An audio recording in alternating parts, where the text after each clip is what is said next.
É... Amém. Por aquele juramento que você fez. De vez em quando eu passo a fita do casamento para ela ver, né? Os votos que você fez no casamento. De vez em quando eu boto, né? Para você ver, né? Quando ela está muito brava comigo, aí eu boto, ela disse: o meu Deus será o teu Deus, o meu povo será o teu povo, onde quer que fores eu irei, onde quer que repousares, repousarei eu, e outra coisa que não seja a morte venha nos separar de ti. Eu disse: pronto, tá comprometida pro resto da vida. Bem, mas segundo minha mãe, foi a melhor aquisição que ela fez na vida dela, foi casar comigo. Amém, amados? Vamos dar continuidade à mensagem a respeito da restauração das portas de Jerusalém, amém? Nós ontem não, até domingo passado nós estivemos falando sobre a porta das ovelhas. Foi a primeira porta das 12 que Neemias restaurou, que ficavam ao redor do muro de Jerusalém. Essa restauração das portas fala sobre restauração de áreas da nossa vida, amém? De aspectos da nossa caminhada cristã, que muitas vezes estão em escombros, como as ruínas de Jerusalém estavam, e que muitas vezes nós levamos a nossa vida religiosa, empurrando com a barriga, como se nada tivesse errado ao nosso redor. Mas o Senhor, Ele gosta das coisas tudo certinho, amém? E Deus, Ele não faz meia sola não, Ele dá um sapato novo logo. Não faz remendo velho, novo em pano velho não, Ele faz logo uma roupa nova. E como Deus, Ele não gosta de nada incompleto, Ele quer completar essa reconstrução dos muros de Jerusalém, que permeiam a nossa vida, que permeiam o nosso caráter e a nossa identidade cristã. Amém, amados? Então hoje nós vamos partir para a segunda porta, a porta que está em Neemias capítulo 3, a partir do verso 3.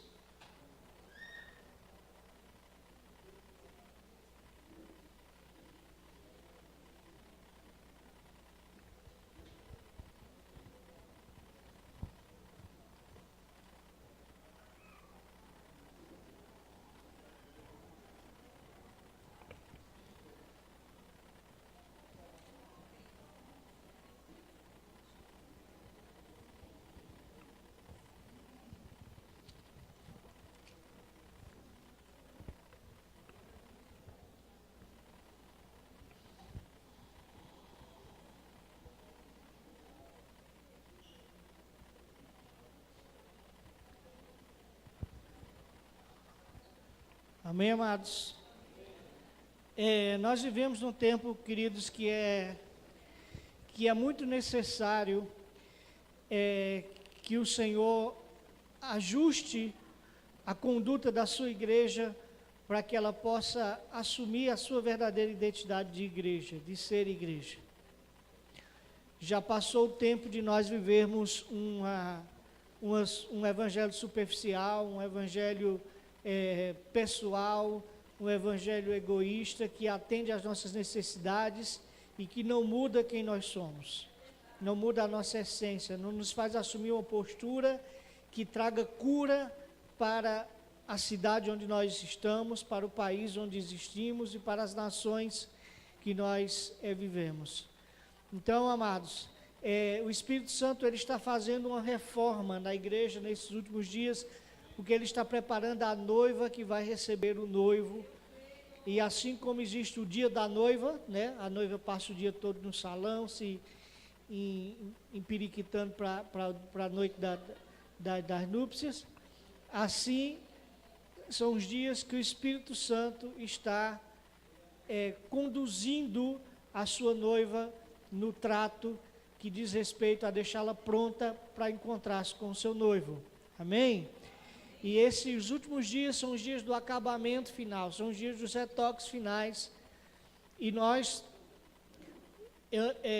apesar de ser um privilégio, é uma responsabilidade muito grande nós fazermos parte desse tempo e dessa geração. Porque eu creio que, se não a minha geração, mas a geração dos meus filhos, verão os acontecimentos dos últimos dias, como diz a palavra de Deus.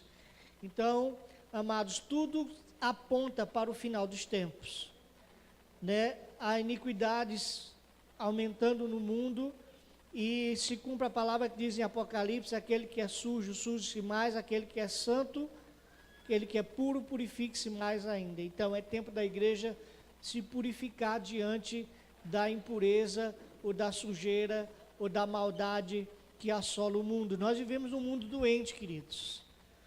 Um mundo doente onde dois adolescentes, sem nenhum motivo aparente, simplesmente por uma doença alimentada na mente deles, pegam armas e entram numa escola e atiram em colegas, atiram em professores e matam pessoas. Vivemos um mundo doente onde o outro, no dia seguinte, entrou numa mesquita na Nova Zelândia e atirou a esmo, filmando, fazendo uma live no Facebook, no momento em que ele matava 49 pessoas naquela mesquita muçulmana, simplesmente porque não concorda com a religião que eles professam. Então nós vivemos num mundo que tem alimentado ódio, que causas como essa, ao invés de levantar uma reflexão para que nós pensamos que tipo de pessoas nós estamos formando e nós estamos criando no mundo, levanta-se questões nas redes sociais, questões de ideologia política. Pessoas usando tragédias como essa como pretexto para defender as ideologias de direita ou de esquerda, e muito pouco se importa com as vidas que foram ceifadas, com as vítimas dessas tragédias, e muito pouco se reflete de que responsabilidade eu tenho em atos como esse.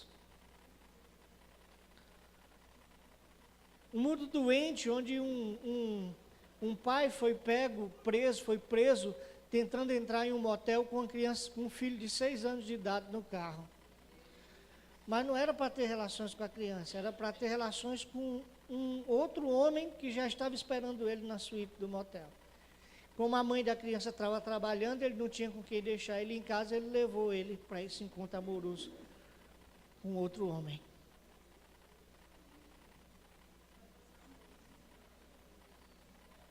Onde a violência, queridos, está sendo incutida na mente e no coração das nossas crianças. Esses dias teve um caso aqui em Caruaru de uma criança daqui, que é daqui de Garanhuns, natural, e ele jogando bola no intervalo das aulas com seus amigos, um menino de 10 anos de idade. E ele ganhou a partida de futebol, que ele estava jogando no intervalo das aulas. Com isso, os coleguinhas deles não acharam legal terem perdido a partida dele, e partiram para cima dele e espancaram a criança. E um pegou uma barra de ferro e bateu na perna dele, e essa criança de 10 anos de idade, ela teve que amputar a perna, por causa dessa violência gratuita, banal e absurda, que nossa geração tem alimentado no coração. Por que eu começo com esses relatos tão chocantes e com essas má notícias, parecendo jornal sensacionalista? Porque essa noite eu quero que nós reflitamos o que nós temos feito para nos posicionar como igreja, como resposta para essa geração. O que nós temos feito para mudar o quadro e para trazer que os princípios de Deus mudem essa realidade em nossas nações. De que maneira nós temos cumprido o ID e discipulando as nações. Alguém tem falhado nesse processo. Talvez o governo, os pais, mas no último dia, naquele grande dia, o Senhor não vai cobrar isso do governo, não vai cobrar isso das entidades sociais, não vai cobrar isso das escolas, Deus vai cobrar isso da igreja, de nós. Porque a nós cabe a responsabilidade de trazer os princípios de Deus para essa geração. Amém? Então, Neemias 3, verso 3 diz: E a porta do peixe edificaram os filhos de Asenar, a qual emadeiraram e levantaram as suas portas com as suas fechaduras e os seus ferrolhos. Por enquanto vamos ficar por aqui. Deus amado, nós queremos colocar nossas vidas diante de Ti, Senhor, e queremos pedir que o Teu Espírito tenha acesso ao mais profundo do nosso ser, do nosso íntimo, tenha acesso, Senhor, às nossas emoções, tenha acesso à nossa alma, mas, acima de tudo, tenha acesso ao nosso entendimento, Senhor, a fim de que possamos compreender a Tua palavra de maneira que ela crie vida em nós e isso seja respondido de maneira prática a partir do momento em que sairmos desse lugar, Deus. Que em nome de Jesus o Teu Espírito nos conduza nessa noite, mediante a ministração dessa palavra, assim como tem nos conduzido no momento de louvor, de orações até aqui agora, que o Senhor continue falando conosco, Senhor, apesar de ser um culto em que nós devemos prestar oferta e sacrifícios a Ti, Senhor, também o Senhor se oferece nesse momento para também oferecer algo de Ti para nós, e nessa noite nós abrimos o nosso coração, tudo que temos para receber de Ti, a porção do Senhor para nossas vidas nesse lugar. Em nome de Jesus, nos abençoa as pessoas que estão nos assistindo pela internet agora, que essa palavra possa alcançar os lugares mais distantes, mais longínquos e os corações mais sedentos, Senhor, em nome de Jesus. Amém. Amém. Glória a Deus. Então, nós chegamos na porta do peixe. Depois de restaurarmos a porta das ovelhas, que é a porta, talvez a porta mais importante, que é a porta de entrada para o reino, é a porta que representa o próprio Jesus, né, que Jesus fala lá em João 10, eu sou a porta das ovelhas. Então, tudo na nossa vida deve começar através da porta das ovelhas, deve começar a partir do momento em que nós nos encontramos com Jesus, e pela porta das ovelhas entravam as ovelhas que iam ser sacrificadas no templo, amém? Isso fala também da nossa decisão, escolha de, ao passarmos pela porta das ovelhas, nós temos que estar submetidos a sacrificarmos, a nos colocarmos como sacrifício diante de Deus. As alegorias da palavra de Deus é muito interessante, e ao mesmo tempo que Deus ele nos apresenta como o altar, ele nos apresenta como o próprio sacrifício. Então nós somos o conjunto completo daquilo que era oferecido a Deus. Nós somos o altar e somos o próprio sacrifício. Então a ovelha, ela entrava pela porta das ovelhas para que fosse sacrificada no templo, e assim nós já entramos nessa porta das ovelhas. E se você já passou por essa porta das ovelhas, querido, eu quero te dar uma notícia: você não tem mais o controle da sua vida, ou pelo menos não deveria ter, porque agora ela pertence a outro Senhor, pertence a outro dono, a partir do momento que tomou essa decisão. Você entregou, abriu mão de tudo que você tem, de tudo que você é, para viver a vida de Deus, amém? Então, a segunda porta a ser restaurada é a porta do peixe. Foi o segundo passo que Neemias deu em direção à reconstrução dos muros de Jerusalém. O que é que significa a porta do peixe para nós? Na raiz da palavra peixe, no hebraico, existe 3 significados. Ele aponta para 3 significados: para crescimento, reprodução e para mover-se rapidamente. Então, quem já tentou pegar um peixe com a mão? O bichinho é ligeiro, né? Ele vai... E aí, nós tínhamos uma irmã lá em Palmeirinha, de 94 anos, irmã Joana, que ela disse que pescava com a mão. E eu não sei até que ponto ela aumentava as histórias dela, mas ela disse que uma vez foi pescar, mergulhar para pescar, e enfiou a mão dentro de uma loca para pegar o peixe, e a mão dela ficou presa, e ela disse que passou 15 minutos debaixo d'água tentando tirar a mão, até que conseguiu libertar. Mas 15 minutos, irmã Joana, foi 15 minutos, pastor, se não foi mais. Eu disse, amém, eu acredito na senhora. Então, mas é muito difícil, quem já tentou pescar peixe com as mãos sabe como é difícil. Mas nós vamos falar sobre o primeiro significado hoje da palavra peixe, que é a respeito de crescimento, né? Do crescimento espiritual. E por que essa porta era chamada de porta do peixe? Primeiro porque todo peixe pescado no Jordão e no mar da Galileia dava entrada por essa porta de Jerusalém. Então eles haviam um sistema muito organizado das coisas. Então tinha uma porta para cada finalidade. As ovelhas só entravam pela porta das ovelhas. Se você trazia algum peixe para ser comercializado dentro da cidade, tinha que entrar pela porta do peixe. Então era um sistema muito organizado esse dessas portas de Jerusalém. E assim tem que ser a nossa vida organizada. Amém, queridos? Nós temos que ter tudo definido na sua função e na sua área. Muitas vezes nós bagunçamos, nós trocamos as coisas e isso causa o caos que muitos vivem.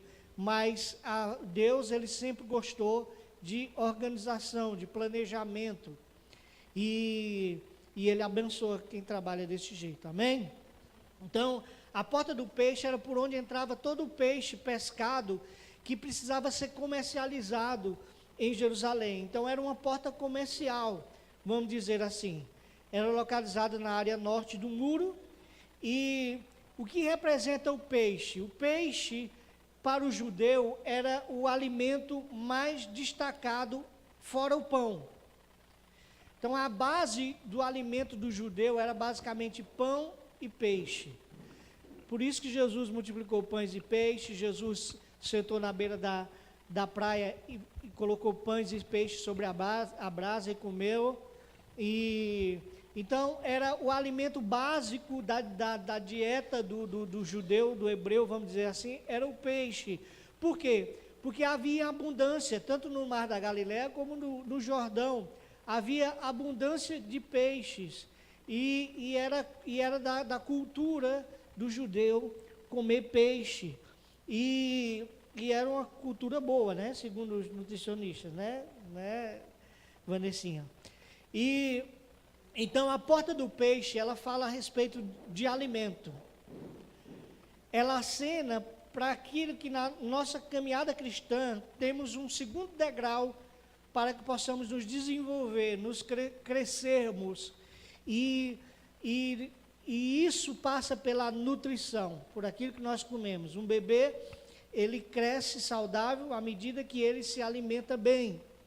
Né? E se alimentar bem não é se alimentar muito, é se alimentar com qualidade. Mas o bebê, ele se desenvolve a partir do momento que ele come bem. Você vai na África e você vê crianças de 15, 16 anos com o aspecto físico de crianças de 6, 7 anos. Porque eles sofrem de desnutrição e eles não se alimentam direito, eles não adquiriram os nutrientes suficientes para que eles crescessem, para que eles desenvolvessem o seu físico. Então, amados, isso é a segunda preocupação que nós temos que ter como igreja do Senhor Jesus. A nossa alimentação para o nosso crescimento espiritual. Pedro diz lá na sua carta, em 2 Pedro, portanto, irmãos, desejai ardentemente o genuíno leite espiritual que é dado para o vosso crescimento. Por que Pedro estava dizendo isso aos seus discípulos? Porque Pedro sabia que para que nós cresçamos espiritualmente, assim como no natural, há um paralelo no espiritual, que nós precisamos nos alimentar bem e nos alimentar saudavelmente, para que tenhamos uma vida espiritual também saudável. Amém, amados? Glória a Deus por isso. Então, quando você vai numa nutricionista, né? E eu fui ano passado, ela não faz uma lista dos alimentos que você precisa comer e não dos que você quer comer. Primeira regra é essa, né? A lista que a nutricionista vai lhe dar, talvez não tenha alimentos que lhe agradam, que lhe abram o apetite, que lhe dê prazer de comer, mas aquilo é o melhor para você, né? Mas você pode fazer uma lista paralela daquilo que você quer comer e continuar comendo, né? Vocês imaginam qual foi a lista que eu escolhi fazer, mas esse ano há uma meta de eu, né, Givanildo? Cadê Givanildo? Givanildo manda umas fotos para mim de quando eu era magro, que é para eu me instigar a voltar à forma. Mas, amados, esse é o nosso erro também na nossa vida espiritual. Existe um programa na Sky, eu acho que não existe mais, pelo menos eu não vi mais, que você é o que você come. Então chegava uma nutricionista na casa da pessoa, de um gordinho, do obeso, e aí chegava e ia lá no armário dela. E ela tirava pelo menos 90% das coisas que tinha na despensa dessa pessoa, de alimentos. Enlatado, massa, doce, biscoito, tudo que tinha carboidrato e tudo e tal. E aí ela pegava essa pessoa, levava para o supermercado e fazia uma feira com todos os produtos que iriam ser a dieta daquela pessoa. E aí existe a sequência, as pessoas perdiam peso a partir da reeducação alimentar. Então, amados, quando nós nascemos de novo, quando nós vimos a nossa vida espiritual, nós precisamos nos reeducar naquilo que nós nos alimentamos. Por quê, queridos? Porque o mundo, assim como no natural, no espiritual, oferece muito lixo para que comamos. Muito lixo. E nós nos alimentamos de muita porcaria. Desculpa a palavra, mas é o termo mais apropriado que eu achei agora. De muita coisa que não nos faz bem. Muita coisa que nos intoxica, ao invés de nutrir, ao invés de nos alimentar realmente. E o fato é como essas crianças que entraram lá, pegaram armas e entraram na escola e mataram essas 8 pessoas e em seguida se suicidaram, elas estavam empanturradas do lixo que esse mundo alimentou a mente e o coração deles. Eles faziam parte de fóruns, de grupos no Facebook que instigavam a violência, que instigavam a morte. Eles viviam assistindo documentários sobre essas chacinas que aconteceram nos Estados Unidos, já aqui no Brasil. E eles foram se alimentando daquilo, e aquele alimento formou a personalidade deles e formou aquele desejo deles executarem essa maldade. E, amados, é uma escolha nossa.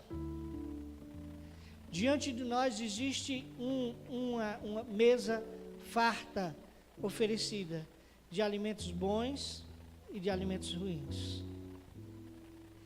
E quando Jesus fala a respeito da restauração da porta do peixe, Ele está querendo restaurar, ou Ele está querendo nos reeducar naquilo que nós nos alimentamos espiritualmente. Porque aquilo que nós nos alimentamos o nosso espírito é aquilo que vai definir a qualidade da nossa vida espiritual.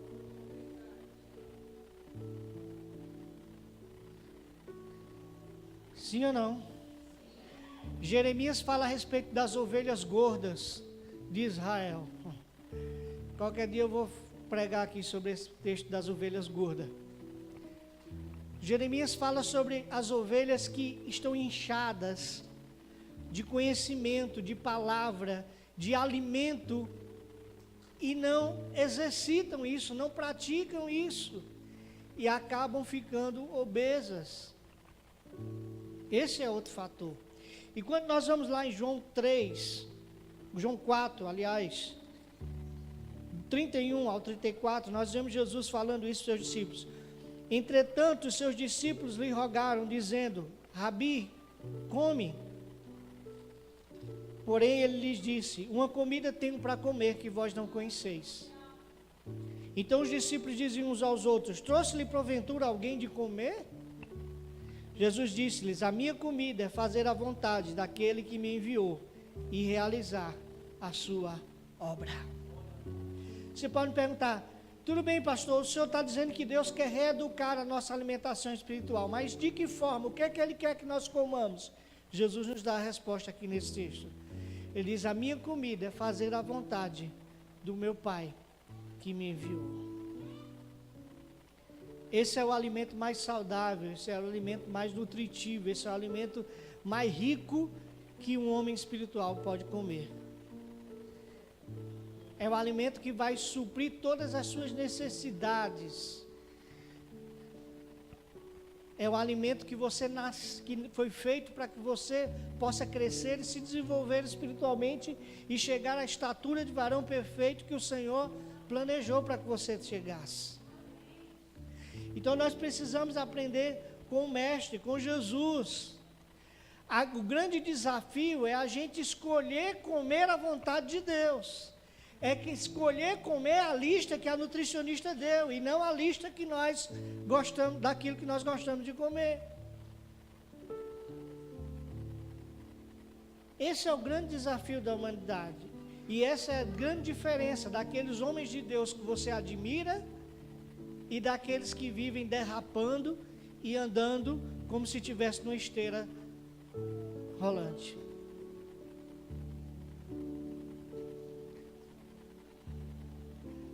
A diferença da sua estatura espiritual está naquilo que você se alimenta espiritualmente. Se o seu alimento é fazer a vontade de Deus, você vai ser uma pessoa saudável espiritualmente. Se você tem escolhido comer outras coisas, você vai estar sempre a desejar na sua estatura espiritual. Estão entendendo? É uma alegoria bem prática e bem simples. Amém, amados?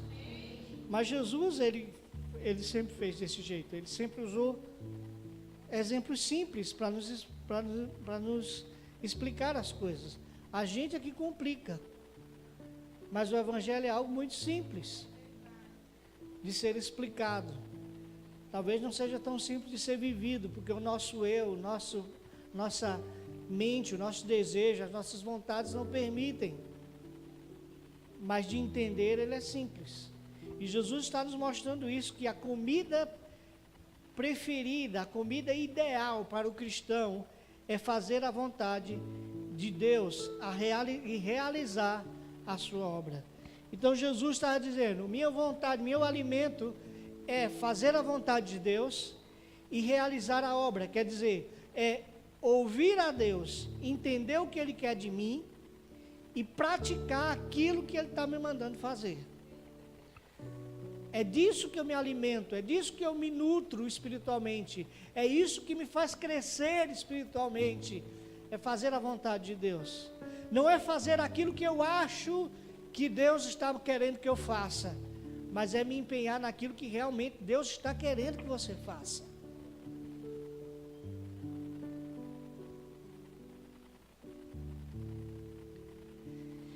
Os israelitas, no deserto de Sim, eles fizeram 12 murmurações durante o trajeto dos 40 anos. 12 murmurações que estão registradas, mas eles murmuraram muito mais durante esses 40 anos. Mas 12 grandes murmurações.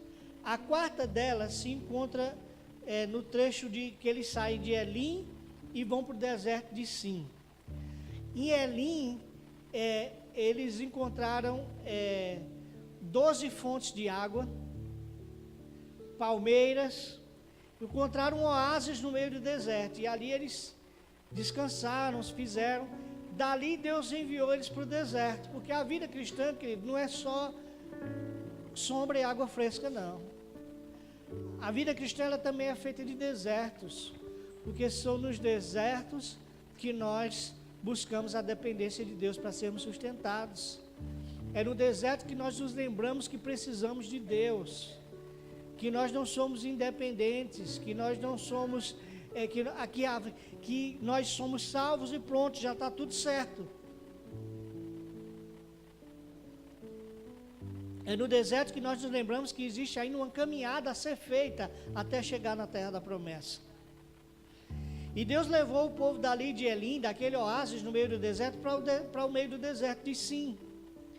E ali eles chegaram no capítulo 16, versículo 3 de Deuteronômio, eles dizem: quem nos dera tivéssemos morrido pela mão do Senhor, na terra do Egito, quando estávamos sentados junto às panelas de carne e comíamos pão a fartar. Pois nos trouxeste a esse deserto para matar de fome toda essa multidão. O que é que o povo estava dizendo ali a Moisés? Moisés, você nos tirou do Egito, onde nós estávamos sentados do lado das panelas de carne e de pão, e nos trouxe para esse deserto, onde nós vamos morrer de fome. Mas eu pergunto para vocês, aquele povo estava passando fome no deserto? Algum dia Deus deixou aquele povo passar fome? De que maneira Deus alimentava o povo no deserto? Através do maná. O que era o maná? Eram tipo, como se fossem bolos de mel, que toda manhã, quando eles saíam da tenda, estavam expostos a eles no orvalho. Era só eles saírem e colherem a porção deles para aquele dia. Eles pegavam a porção da família para aquele dia e se alimentavam daquele maná que sustentava eles durante os 40 anos no deserto. Mas esse povo aqui chega para Moisés e dizendo: você nos trouxe aqui para matar a gente de fome. O que faltava para aquele povo não era comida, estava faltando a comida que eles queriam.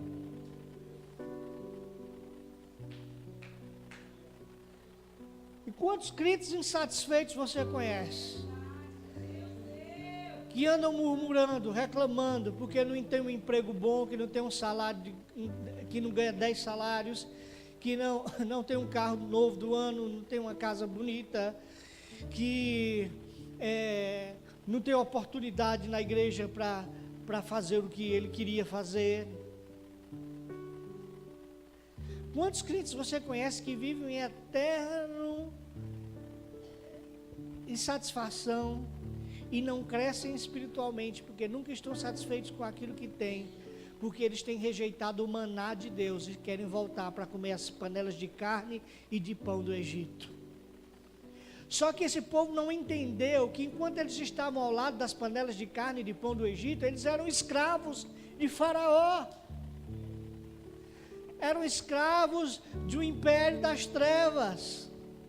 E agora aqui, que eles servem ao Deus vivo, foram libertos pela mão do Deus vivo, recebem a provisão de Deus, eles estão achando ruim.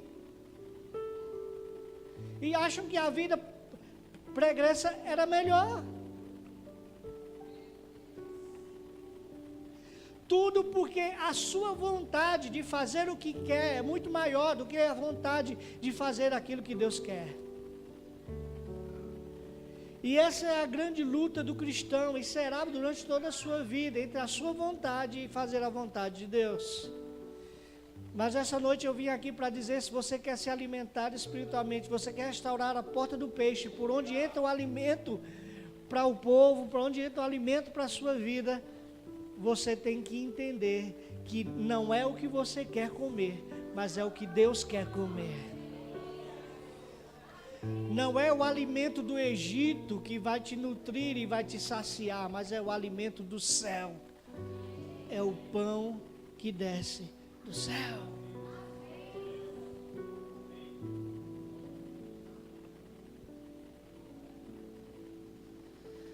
Ah, amados, mas como é difícil muitas vezes escolher a vontade de Deus. Como é difícil muitas vezes escolher o maná e não desejar as carnes, as panelas de carne e o pão do Egito. Sabe por quê? Porque a sua incredulidade não lhe permite crer que Deus sabe o que é melhor para você. Nós estamos sempre fazendo listas de preferências, de coisas que nós achamos bom, ou que nós gostaríamos de ter, ou que nós gostaríamos de fazer. Nós estamos sempre fazendo listas de qual é a nossa vontade, os nossos desejos, a nossa lista de desejos. Nós somos muito pouco propensos a sentar e dizer: Deus, qual é a tua lista de desejos para a minha vida? Qual é a tua vontade para mim? Me dá, eu quero me alimentar dela. Porque a lista da nutricionista é muito mais sem graça do que a minha lista daquilo que eu gosto de fazer, de comer. Mas a lista da nutricionista vai fazer bem para mim. Aquilo que eu gosto de comer não vai fazer bem para mim. Assim é a lista de desejos de Deus e a minha lista de desejos. Paulo diz em Romanos que nós não devemos nos conformar com esse século, mas sermos transformados pela renovação da nossa mente. Como é que nós renovamos a nossa mente? Pelo alimento, que é a palavra. Amém? Ao nos alimentar pela palavra, nós renovamos a nossa mente e então experimentamos. Só então nós experimentamos, nós não entendemos, nós não conhecemos. Ele não diz você vai entender, você vai conhecer. Ele diz você vai experimentar qual é a boa, perfeita e agradável vontade de Deus. Para Deus, a versão verdadeira diz isso, a versão mais correta diz: qual é a boa, perfeita e agradável vontade para Deus, não é para você. Porque nem sempre a vontade de Deus é boa e agradável para nós. Mas tenho certeza de uma coisa, ela sempre será perfeita.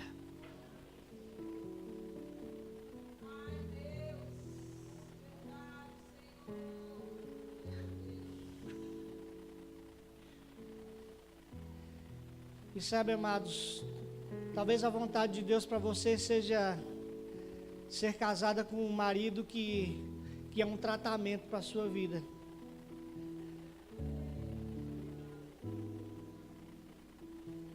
O marido, como disse o pastor, foi um pastor presbiteriano que pregou hoje de manhã. Ele disse que o marido quer uma peste na sua vida. Talvez essa seja a vontade de Deus para você por hora.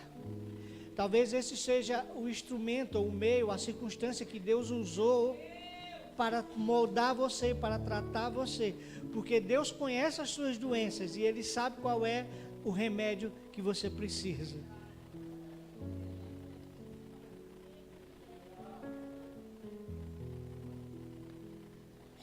Então, na próxima vez que você orar para o seu marido que é uma peste, você diz: Senhor, eu tenho um marido que é uma peste, e o Senhor sabe o que é uma peste, mas, Senhor, me faz glorificar o Teu nome, me faz me alimentar da Tua vontade, convivendo com essa peste, e transforma essa peste numa bênção, Senhor.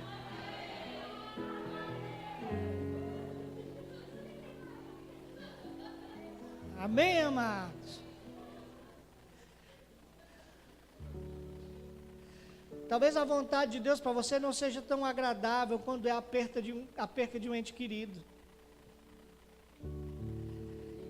Eu vi esse vídeo que a Aline falou e eu chorei hoje de manhã, porque nós que somos pais, nós transferimos logo para os nossos filhos e sentimos a dor que esse pai está sentindo.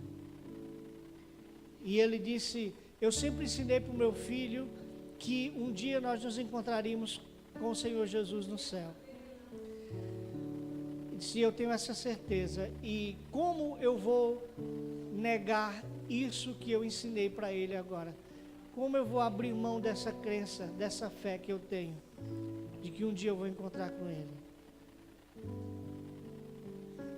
Mas aí, chorando, ele diz: eu só quero que quando vocês falarem a respeito dele, digam que eu sempre tive muito orgulho de ser pai dele. Ele não era uma criança que merecia morrer. E eu não avalio a dor daquele pai querido. E eu peço a Deus todos os dias que o Senhor me livre dessa dor.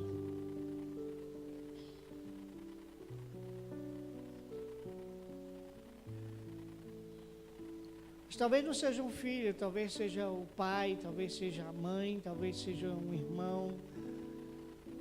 E, queridos, a nossa o nosso papel é tentarmos entender a vontade de Deus e experimentar essa boa, perfeita e agradável de Deus, e não questionarmos o Senhor. Não perguntarmos por quê, mas para quê. Nós somos muito rápidos em perguntar por quê, em saber o porquê das coisas, quando nós deveríamos tentar entender para que aquelas coisas estão acontecendo em nós. E isso vai nos ajudar a selecionar melhor aquilo que nós vamos comer, se é a vontade de Deus ou se é a nossa vontade. O povo de Israel não teve esse discernimento no deserto. E muitos morreram no deserto por causa da incredulidade. A incredulidade que não nos faz confiar que Deus tem cuidado de nós e que Ele tem o melhor para nós. Amém, amados?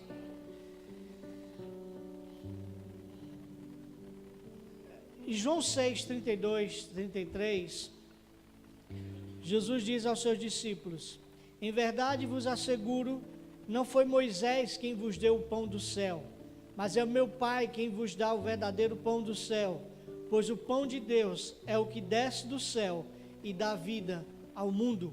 O maná era uma figura de Jesus, o pão de Deus que desce do céu. E Jesus diz em João: eu sou o pão da vida. Amém? Então Jesus é o nosso alimento, Jesus é aquilo que nós temos que nos alimentar. Assim como nós passamos pela porta das ovelhas, precisamos de Jesus, nós passamos pela porta do peixe, temos que nos alimentar, que fala a respeito da nossa alimentação, nós temos que nos alimentar de Jesus também. E Jesus faz um paralelo entre o maná e Ele mesmo. O maná representa a lei, Jesus representa a graça. E Ele diz que Jesus estava tentando ensinar aos seus discípulos ali, se você for ver o contexto, que a religião ou as ordenanças da lei não seriam capazes de nutri-los ou satisfazer as necessidades espirituais dele. O maná a lei iria alimentá-los por um tempo, por um dia, tanto que Deus mandava o maná todos os dias, e eles não podiam guardar o maná para o outro dia, senão apodrecia. Deus disse: não, eu vou mandar o maná do seu dia, somente no sábado. Aí na sexta-feira Deus mandava a porção dupla, porque eles guardavam para não ter que colher no sábado. Mas o que é que Jesus está falando? A lei, as ordenanças, as regras, elas servem para nos levar, para nos nutrir, para nos suprir por um tempo, ou até um nível da nossa vida. Mas chega um momento de nossa vida que nós vamos precisar muito mais do que leis e ordenanças. Nós vamos precisar de relacionamento. E é isso que vai suprir as nossas necessidades espirituais para podermos crescer. Nós temos que entender que Jesus disse, quando Jesus disse: eu sou o caminho, a verdade e a vida, Jesus estava declarando que a verdade não é um conjunto de regras e de leis e de mandamentos. A verdade é uma pessoa, é Jesus.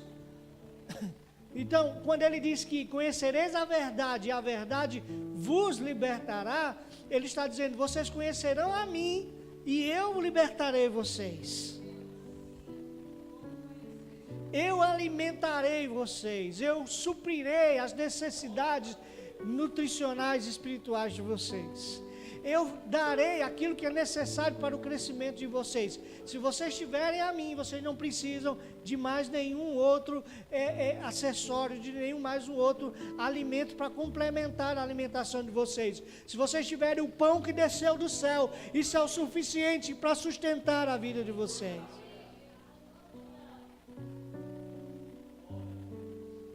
E sabe de uma coisa, querido? É somente esse pão que desceu do céu que é capaz de nos sustentar no dia mau.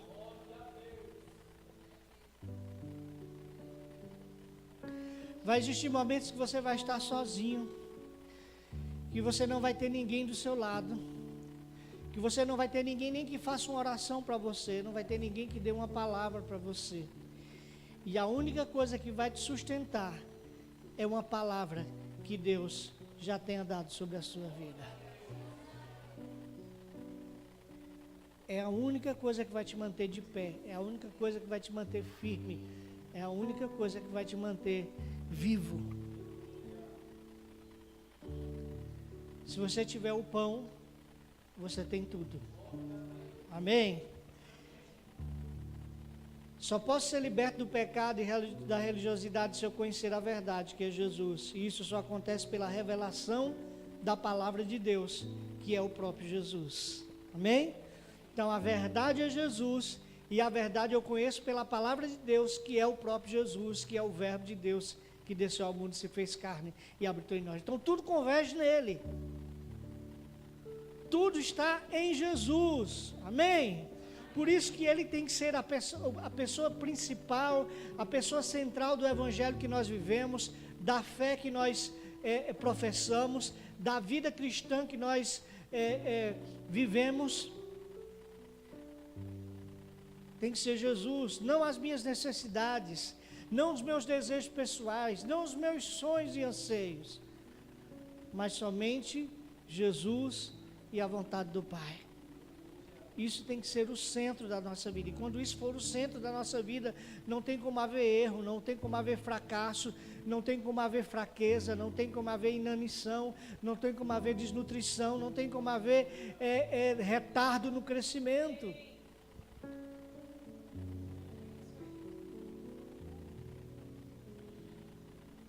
A grande questão é que nós queremos viver o evangelho de fast food.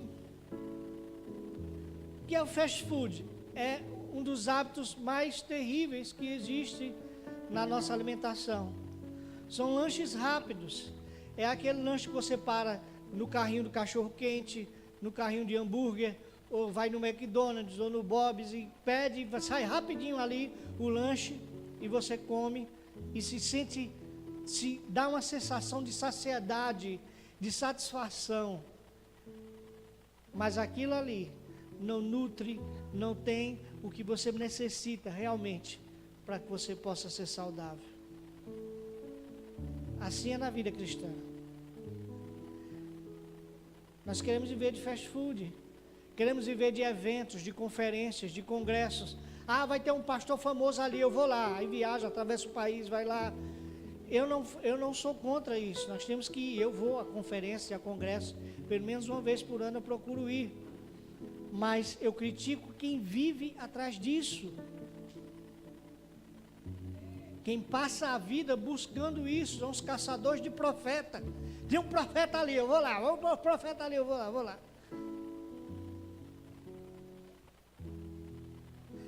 Só que o que vai nutrir você, querido, é o maná diário. Não é os fast food, não é as grandes refeições. É o maná diário. Você que é casado com uma mulher que cozinha bem, teve essa sorte assim como eu. Você se lembra de um almoço que ela fez no domingo, há um ano atrás? Quem se lembra? Qual foi o almoço que a sua esposa fez para você há um ano atrás? Quem se lembra do prato que ela fez? Se lembra? Não. Há 6 meses atrás. Há 3 meses atrás. Alguém se lembra, não? Jane lembra, então tem uma memória boa. Eu vou facilitar para vocês. Quem se lembra qual foi o cardápio do almoço do domingo, há um mês atrás, que a sua esposa fez para você? Tem uns que tem memória boa, tem um cardápio. Eu não me lembro, talvez tenha sido uma feijoada.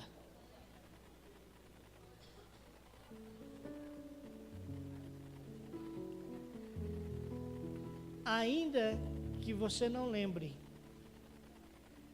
são essa comida diária que a sua esposa faz para você, que tem lhe sustentado, e tem lhe alimentado, e tem lhe nutrido todos os dias.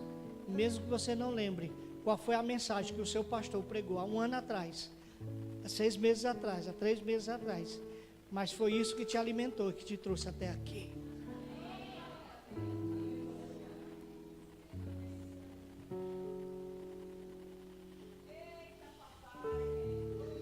Ninguém vive de comer lasanha todo dia, querido.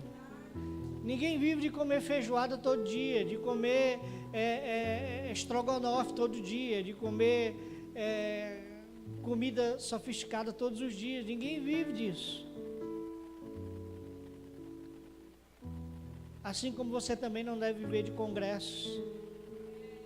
Se você não tiver um maná diário no seu quarto, no seu lugar secreto, na sua igreja local, você vai passar fome. Você vai crescer desnutrido.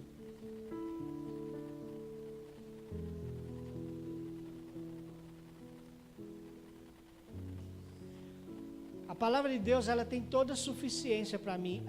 O alimento, Jesus, o alimento da palavra de Deus, ela tem toda a suficiência, então, para mim. Jesus diz em João 6,35, continuando aquele texto do pão do céu, ele diz: diante disso, Jesus ministrou-lhes: eu sou o pão da vida. Aquele que vem a mim jamais terá fome, e aquele que crer em mim jamais terá sede. Jesus fala sobre as duas necessidades principais do ser humano. O ser humano pode viver sem dinheiro, pode viver sem uma casa, pode viver sem carro. Acredite, pode viver sem celular. Você acredita nisso? Pode viver. Pode viver sem computador, sem internet, mas o ser humano, ele não sobrevive sem comida e sem água por alguns dias. E Jesus, ele está dizendo então: eu sou aquilo que é suficiente para que você possa viver. Eu sou o pão da vida e eu sou a água. Quem crer em mim jamais terá fome, e aquele que vem a mim jamais terá fome, e quem crer em mim jamais terá sede. Quer dizer, você terá tudo o que for suficiente para você viver.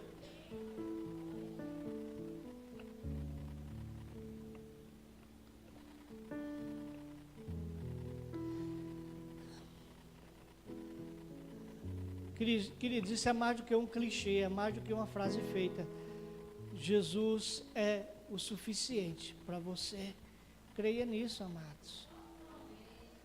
Ainda que você não tenha coisas que você desejaria ter hoje, se você tem Jesus, você é a pessoa mais completa e realizada desse mundo.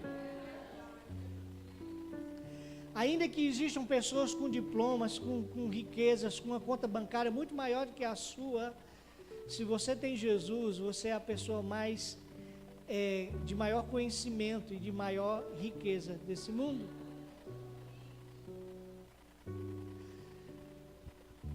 Asaf, um dos levitas de Davi, no Salmo 73, ele disse que começou certa vez a questionar a Deus. Aí disse: Senhor, por que os ímpios prosperam e eu que me santifico, busco me consagrar ao Senhor, vivo nessa pindaíba? Não é isso, não é essa é a versão segundo Júlio César, certo? A Bíblia não fala nesse termo não lá. Mas Asaf diz mais ou menos assim: por que, Senhor, eu comecei a olhar para os ricos e via a prosperidade deles, e olhava para mim e vinha a minha dificuldade, as minhas, os meus apertos, e comecei a questionar o Senhor: Senhor, vale a pena eu me santificar? Porque eles fazem o que é errado, eles fazem o que é abominável aos teus olhos, e eles vivem regaladamente, eles têm tudo o que eles querem, e eu vivo certinho com o Senhor, e me falta tanta coisa, Senhor.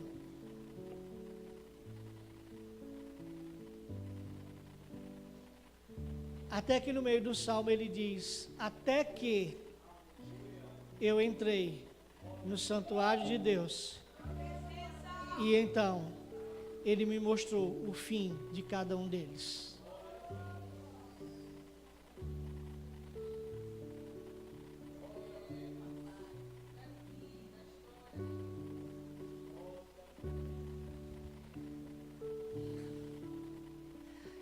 Então, você que abriu seu guarda-roupa hoje e não encontrou muitas opções de vir com ele para a igreja, abriu a sua sapateira e não encontrou muitas opções de sapato para vir, mas escolheu um melhor que tinha e veio. Você que veio a pé, ou de mototáxi, ou de ônibus, ou num carro que não é o que você gostaria de ter hoje. Porque Porque eu não sei se você já possuiu um carro, mais ou menos um carro meio sofrido, e aí você para no sinal, no carro. Aí de repente chega no carro, o carro do lado, caba do lado, naquela espaçonave. Acaba todo bode, óculos escuros, a mão no volante. Aí roda brilhante do carro do cara. O carro você quase não alcança o final dele no pescoço. E aí você baixa o vidro para ver o que o cara está ouvindo. Esse cara deve ser crente. Quando você ouve, ele está ouvindo aviões de forró. Aí você diz, meu Deus do céu. Eu aqui, Senhor, teu servo, sou fiel nos dízimos, nas ofertas, oro, busco o Senhor. Eu preciso pedir a ajuda de 3 irmãos para empurrar esse carro para poder pegar de manhã cedo.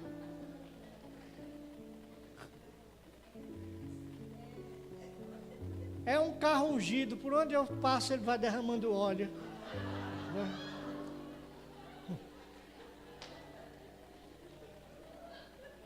Esse infeliz que não te serve, nunca deu um centavo na igreja, vive roubando, explorando o povo talvez, ganhando dinheiro desonestamente, está num carrão desse, não está errado não esse negócio, Senhor?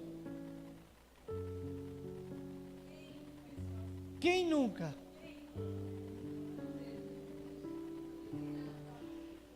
Aí você diz, tá bom, eu vou para a igreja. Aí chega na igreja, aí ouve uma mensagem como essa. Deus dizendo, você tem Jesus? Você tem tudo que você precisa. Você faz parte do povo mais feliz da terra, do povo mais rico da terra, do povo que não precisa de nada. Porque riqueza e prosperidade não é você possuir muitas coisas, mas é você não ter falta de nada.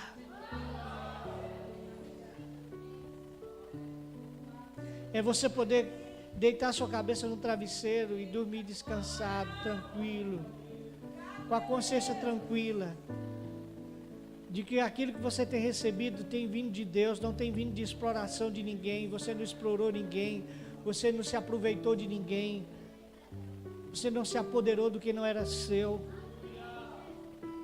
Você deitar a sua cabeça no travesseiro e ter a consciência de que você vive a vida que você tem realmente. Você não tem que manter a aparência para mostrar às pessoas que você não é o que você não é.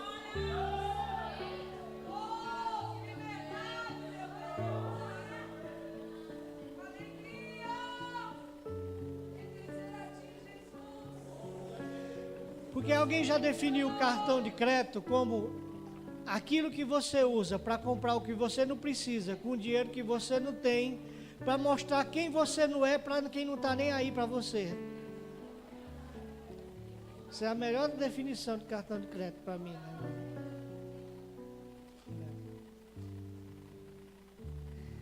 Quantas vezes nós queremos ter coisas para tentar mostrar para as pessoas que nós somos aquilo que nós não somos e que nós não nascemos para ser. Querido, basta você se alimentar da palavra, do pão da vida, para que você seja totalmente saciado, para que você possa ter tudo aquilo que você precisa. O salmista diz, de que importa você comer o pão que penosamente granjeastes, se o Senhor não edificar a cidade? Que importa se você levantar cedo, trabalhar, se esforçar, morrer de trabalhar, se o Senhor não é o centro da tua vida?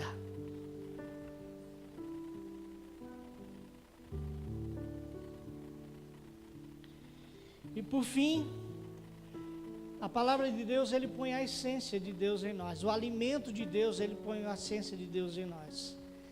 Lembre-se que nós estamos restaurando a porta do peixe. Eu estou falando em alimento porque o peixe era o segundo alimento principal do judeu naquela época. Então, por aquela porta ali entrava, talvez, 50% da alimentação dos judeus.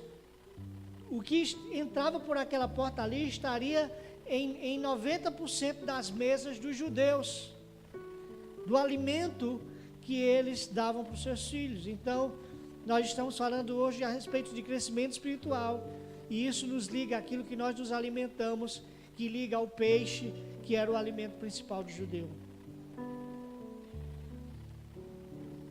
Jesus diz ainda em João que, pois a minha carne é verdadeira comida e meu sangue é verdadeira bebida.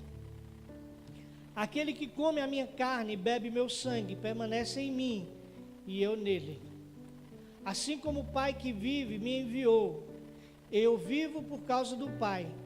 Assim aquele que se alimenta de mim viverá por minha causa.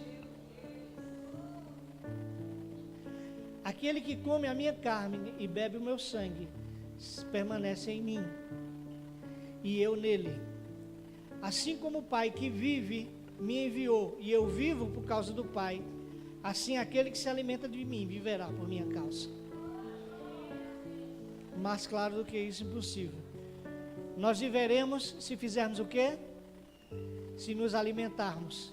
Mas se nos alimentarmos de qualquer coisa, do que o mundo nos oferece, do que colocam na nossa frente, não.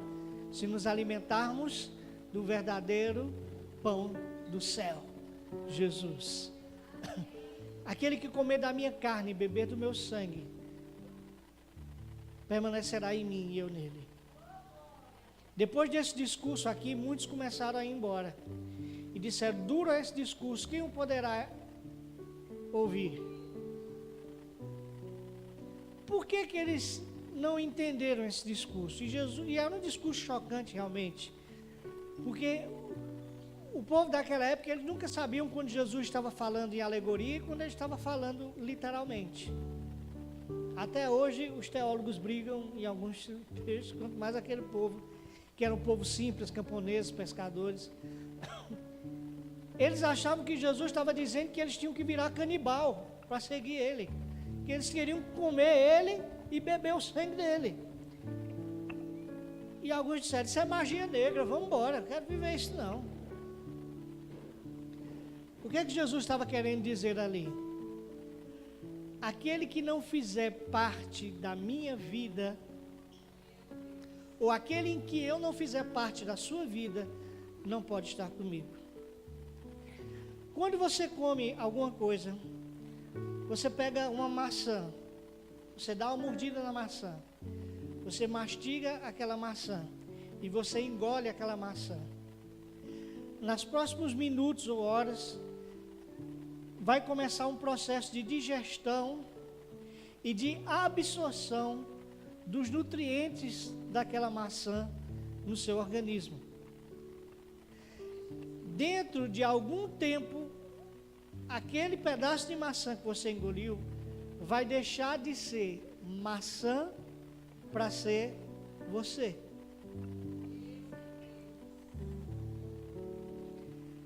Ela já não é mais um pedaço de maçã. Todos os seus nutrientes, toda a sua essência foram distribuídas para os seus órgãos e para as áreas do seu corpo que você necessita daquele nutriente. É isso que Jesus está dizendo. Se você não me comer e eu não fizer parte da sua, não passar a ser você, eu não posso permanecer em você, você não permanece em mim. Porque é diferente estar com Jesus e ter Jesus. Aqueles que foram embora, para eles era mais fácil estar com Jesus.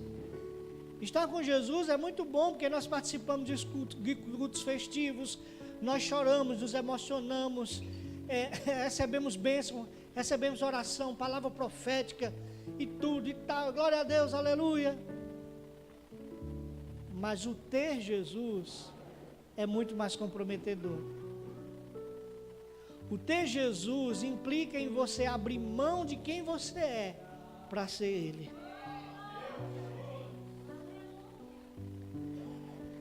Implica nisso que ele disse no versículo: assim aquele que se alimenta de mim viverá por minha causa.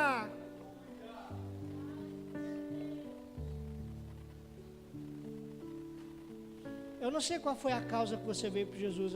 Alguns vêm por uma enfermidade, através de uma perda de um ente querido, através de um divórcio, através de uma falência, através de um vício que precisa de uma libertação, através de uma depressão, de uma decepção. Mas qualquer que seja a causa que você venha para Jesus, quando você entrar pela porta das ovelhas, a sua causa tem que ser mudada. Você não pode viver a vida cristã pela sua necessidade mais. Você tem que viver pela causa de Cristo. O grande problema é que os cristãos entendem que a vida cristã é para suprir as suas necessidades. A partir do momento que você entrou pela porta das ovelhas, você restaurou a porta do peixe, você não tem mais necessidade nenhuma. Todas as suas necessidades foram supridas. Você não precisa mais orar, buscar, chorar, reclamar, espernear por necessidades, porque a palavra de Deus diz que Ele há de suprir cada uma das nossas necessidades, segundo a sua riqueza em glória, por meio de Jesus Cristo. Então, a partir do momento que você vem para Jesus, você entrou pela porta das ovelhas, você restaurou a porta do peixe, você não tem mais necessidade nenhuma. Então, não tem lógica você viver pela sua necessidade. Tem gente que só vive para comer, para vestir e para passear. E para luxar. Mas quando você encontra Jesus, Ele espera que você troque tudo isso pela pérola de grande valor e a causa da sua vida seja transformada em outra causa. Você passe a viver outra causa, a causa de Cristo. Que é o quê? Manifestar a vida dele aqui na terra por onde você passar. Manifestar o amor, a graça, o reino de Deus por onde você for. Amém, amados? Só podemos fazer parte dele se vivermos como ele viveu, sentimos o que ele sentiu e cremos como ele creu. Viver a vida de Cristo pela sua palavra exige compromisso extremo. Eu estava vendo uma canção que a Aline cantou hoje de manhã, a gente sempre canta aqui, e talvez nós não entendemos a seriedade dela.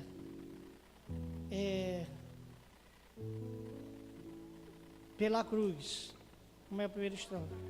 Eu olho para a cruz eu vou, do seu sofrer participar, a sua obra eu vou cantar. É uma música muito bonita, muito inspirada, mas seria muito fácil cantar se não fosse esse detalhe, que diz, eu olho para a cruz eu vou, do seu sofrer participar.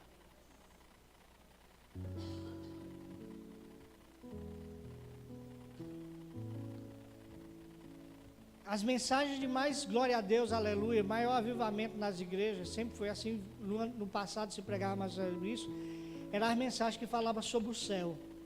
Quando Jesus voltar, nós vamos para o céu, não vamos mais pagar a conta de água nem de luz, não vai ter mais choro, não vai ter mais dor, não vai ter mais doença. O povo, glória a Deus, aleluia, me leva hoje, Jesus.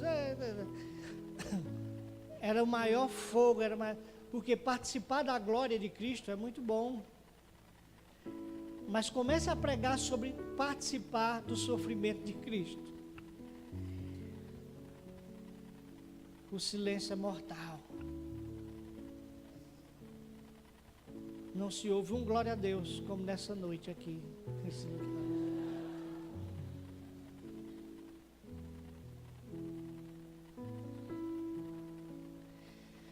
Então, queridos, como eu falei no início, Deus está preparando a sua noiva para a chegada do noivo, para se encontrar com o seu noivo.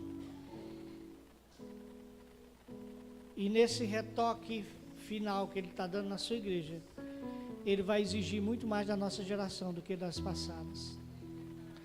Apesar de ser um privilégio nós vivemos o tempo do fim, é uma responsabilidade enorme. E isso passa pela restauração da porta do peixe. O que você tem comido? O que você tem se alimentado?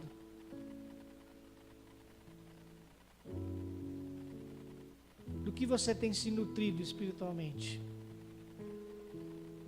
Das iguarias do rei? Ou você decidiu firmemente não se contaminar com as iguarias desse mundo? E escolheu fazer a vontade do Pai como seu alimento principal?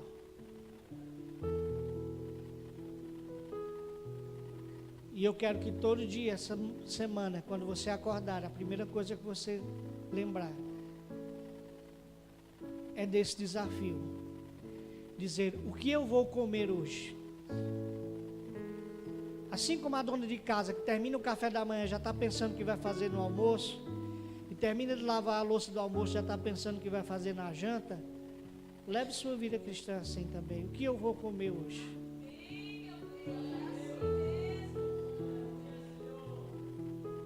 Do que eu vou me alimentar?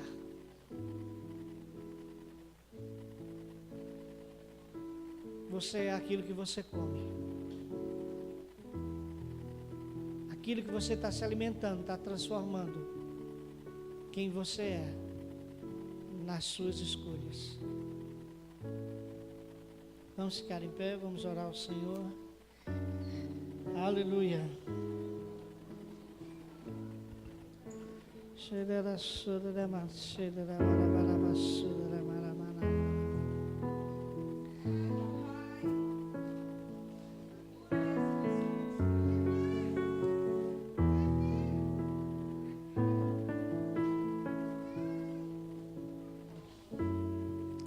Os próximos 2 domingos nós vamos continuar restaurando a porta do peixe.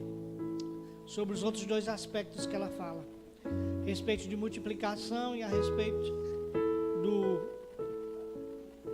andar ligeiro.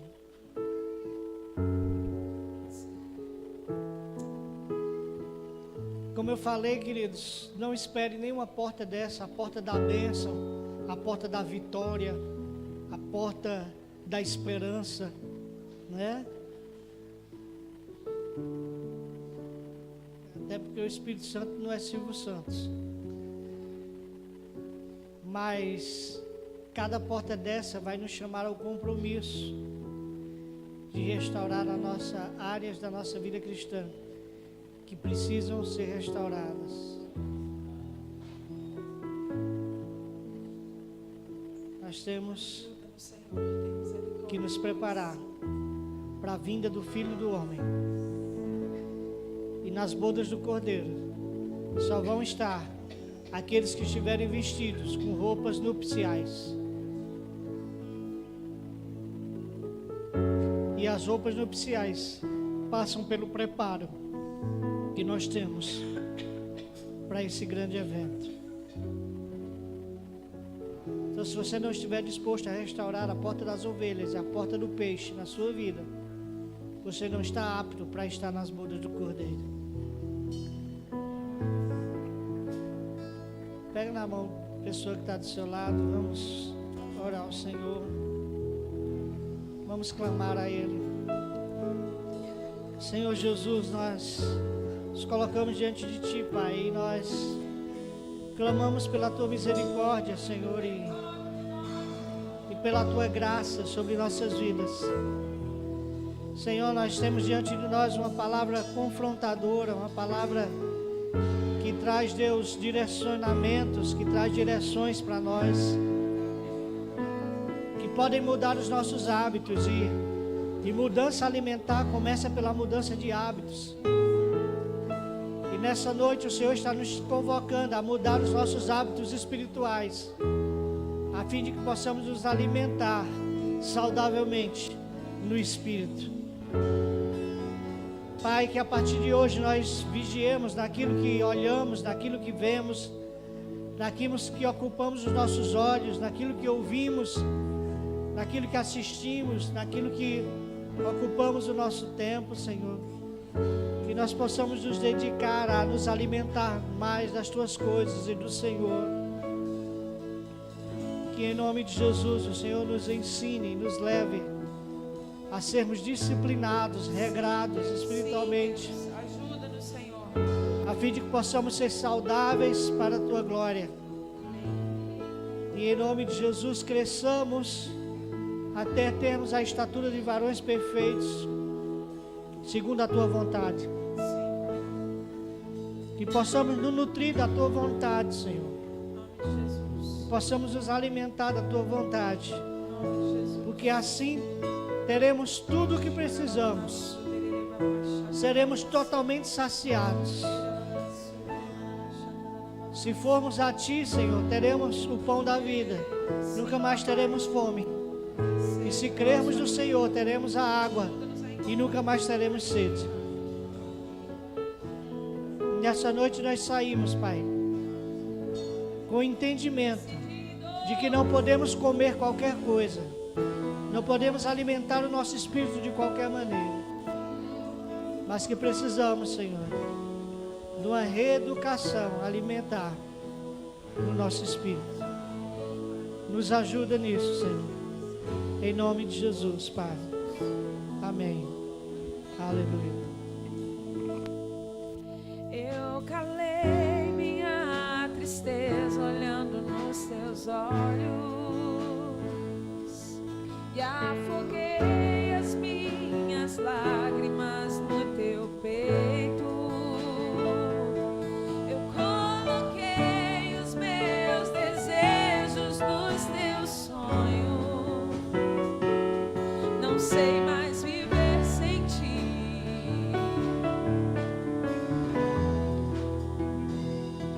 Estou seguindo o meu caminho, me guio por teus passos.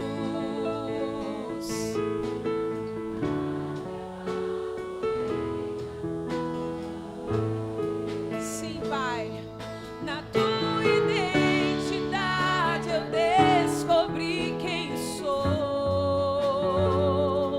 Você me atraiu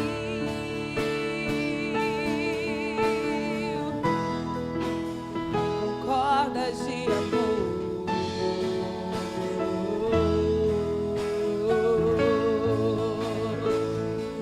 Você me leva ao deserto pra falar de amor. Me deixa passar pelo vale pra mostrar que estás comigo. Me põe no meio da tempestade, igual arco-íris,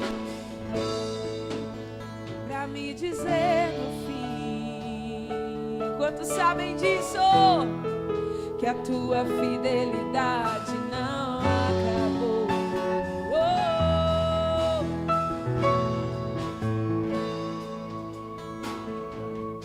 Na profundidade das riquezas,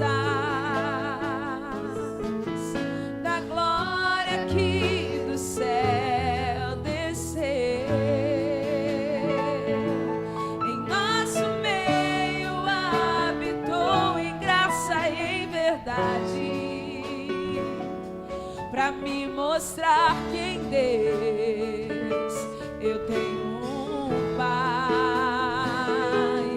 Eu achei o meu esconderijo debaixo de tuas asas.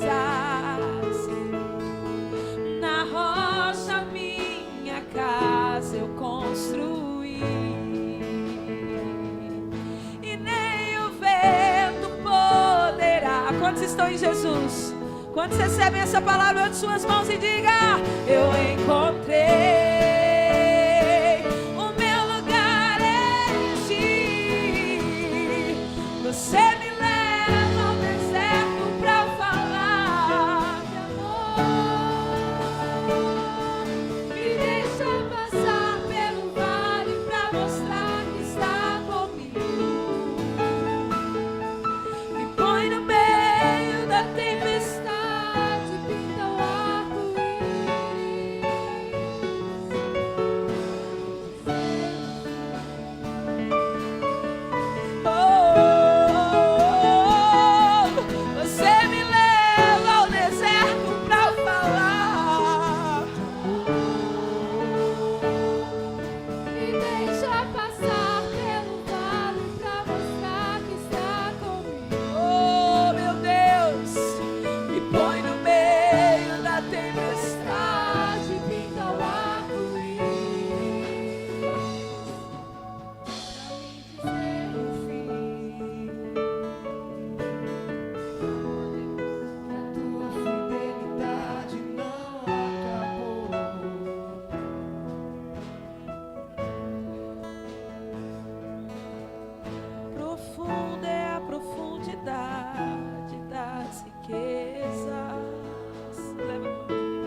Aleluia. Queridos, meus votos é que essa semana seja diferente para você. Para que mudamos comportamento, é preciso que a gente mude nossos hábitos.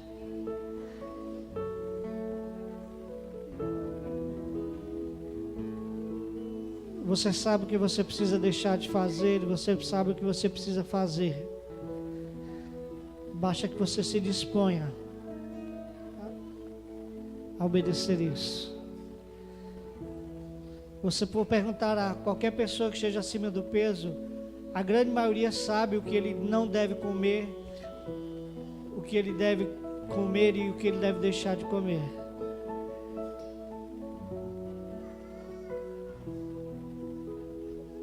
Ele sabe que precisa se exercitar, ele sabe que precisa mudar os hábitos sedentários. Mas o grande desafio é a pessoa escolher fazer isso. Assim é na vida espiritual. O Senhor está nos levando a fazer uma escolha de mudar os nossos hábitos. E isso vai definir a qualidade da nossa vida espiritual diante do Senhor. Que o Senhor nos dê uma semana abençoada, cheia da sua graça, da sua misericórdia. Que o Senhor nos conscientize daquilo que precisamos mudar, a fim de que possamos restaurar a porta do peixe e termos uma nutrição espiritual saudável, a fim de que tenhamos uma vida espiritual saudável. Que possamos ter consciência de que se nós nos alimentarmos do Senhor Jesus e da sua vontade, nós teremos tudo o que nós precisamos. Que em nome de Jesus o Senhor nos ensine isso nos mínimos detalhes a partir dessa semana. Cada dia pela manhã que nos acordarmos, o Senhor fale conosco, que nos direcione naquilo que o Senhor quer que façamos cada dia, a fim de que mudemos os nossos hábitos e sejamos mais parecidos com aquilo que o Senhor quer de nós. Em nome de Jesus, Pai. Amém.